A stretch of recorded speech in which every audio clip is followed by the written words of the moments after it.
Hi guys, welcome to another episode of Risk of Rain 2. My name is Wilfred. So in this video, I'd like to share with you our experience with the Altar of Gold, which is the one that you see here that costs quite a lot of money to unlock, as well as the engineering class that I've unlocked as well very recently. So now this game is full of things to learn and many new mechanics and so on. Just now the shrine that you see trade off between the health and the gold because I needed the gold in order to unlock something here.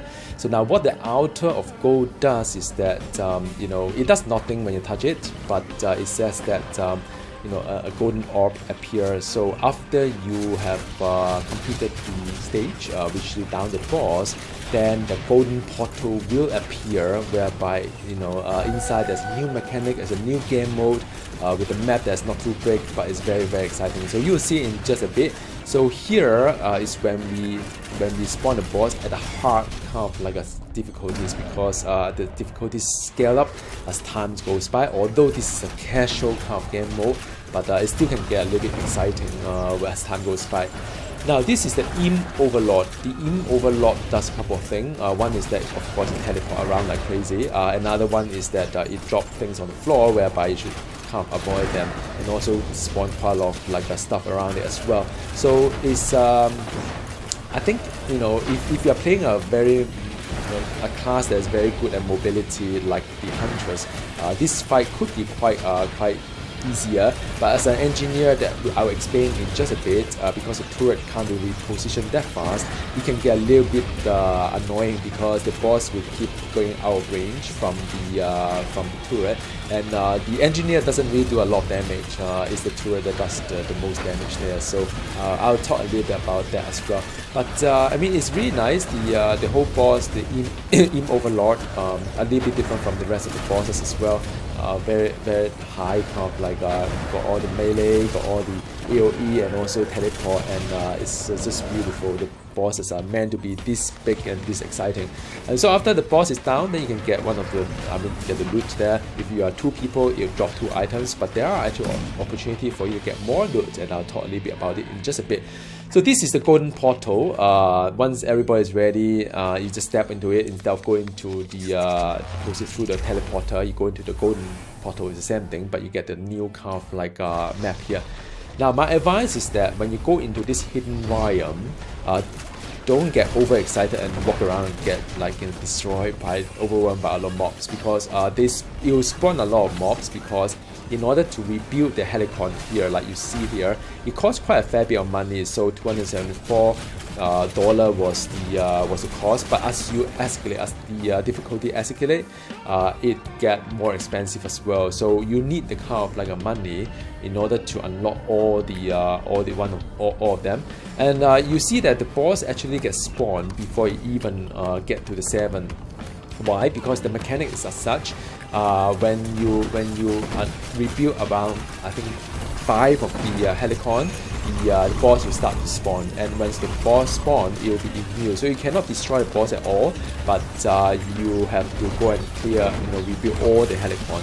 So the advice is that try to rebuild the Helicon in the center of the map first, because that's where the boss going to spawn, and you wouldn't want to get surprised and kind of try to get in the boss and rebuild the last few Helicon, and then have a mental memory or mental note on where are all the Helicons around it, so that when you get enough money, you just speed up everybody unlock at the same time, and the boss you can have a go at the boss. Now another mechanic that you don't see here is that if you take too long to down the boss for whatever reason, the Helicon will then have to rebuild again, all 7 of them. So it's always good to have mental note of where things are. And this is the loot that got it yellow property, boost health and regeneration. As you can see, there's a huge amount of health being added into the character. So it is a very good map to do. It's not that long as well. Compared to other maps that you have to go to many different places, try to find a teleport. You don't need to. You just need to find a Helicon that is being spawned, around you here. Alright, so now I haven't really got a chance to talk a little bit about the other mechanic, because as I play the game, as I narrate through it, it's very hard to explain everything while everything is going on, and I do some edit, and some of the narration may have gone lost in edit. So you can see just now this Shrine of Combat. So what it does is that it spawns a lot of mobs, and some of them could be elite as well. And it's a good way for you to start, go into the map and start to get gold, because you need the gold to start unlocking chests and get yourself more powerful. So, but of course, it comes with the risk as well, because if you get some people may get overwhelmed if they are not prepared for it. And there's also something called the Shrine of the Mountain, which we haven't really got to see it. But I think in some of the bosses, you see that it drops more than one loot per person. So in a normal circumstances, when you down a boss, you get one loot per person. And but then if you touches onto the Shrine of the Mountain, you'll spawn more bosses, and more bosses means more loot. So you can spawn up to 3 bosses, I believe.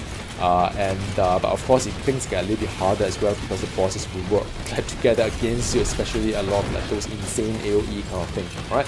So now this is the basic kind of like things around the Risk of Rain 2, and that's what makes it really interesting. What is interesting about this engineer class is that it's a very fantastic support class. What it does is that it does, the basic power is like a grenade that bounce around, nothing really fantastic about it. It has the landmine as well that you can scatter around you or whatever, so that you could any mob that is on the melee range, you could try to dispatch them, so that's fine. It doesn't really work against things that are flying, of course, it's a landmine, right? Then you have the turret that will just shoot everything around it, so this is fantastic. Now by the way, this is like a mini boss that you can play in the map itself.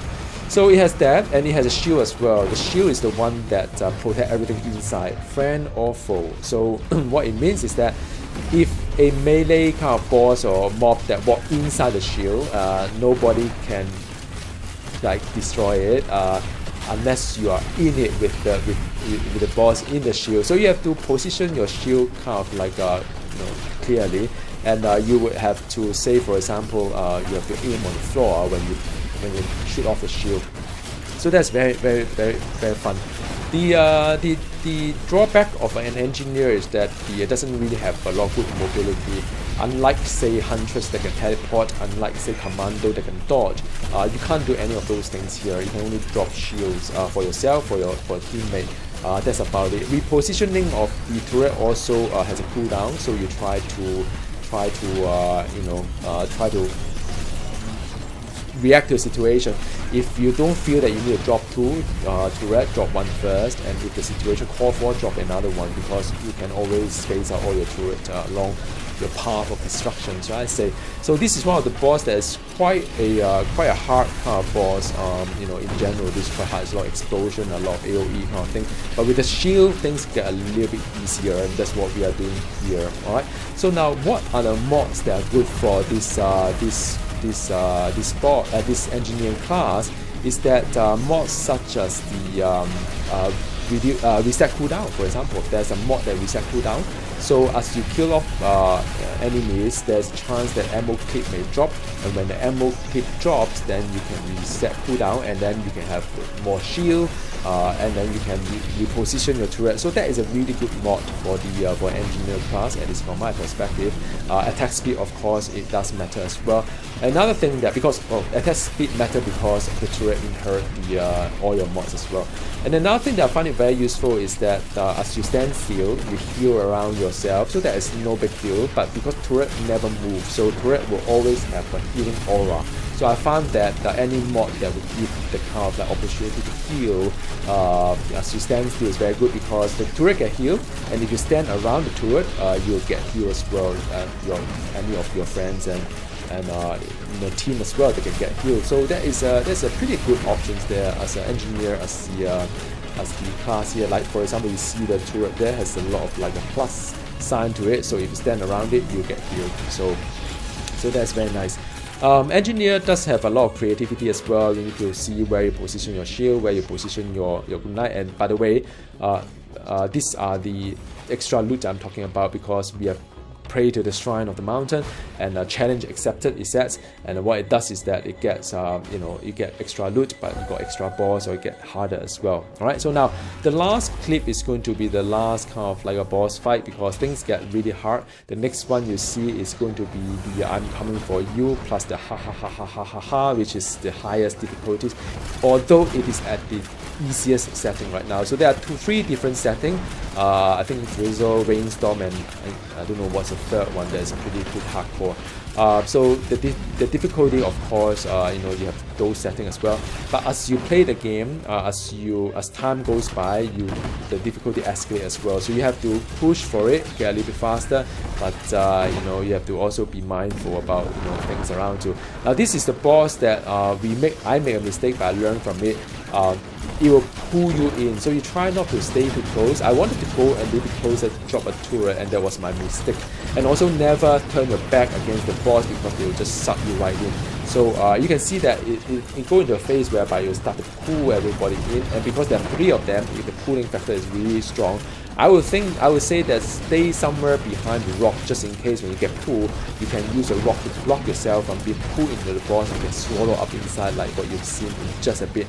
But I thought everything is going to be fine. But this is stage when they start to do the pulling part of it. So that's yeah. I mean, you know, it's very exciting. Everything's just happening so fast, and I turn my back against it and get pulled right into it, and basically you see a whole bunch of numbers, and that is really bad news for my character. But anyway, it gets spewed out after it's been swallowed by the boss. So that is the. Hope you find this video useful and fun to watch as well. It's the Engineer, it's the Altar of Gold. It's a fantastic game, early access. I strongly recommend you to just like go for it if you find like you like this kind of games. Alright, see you next time. Goodbye.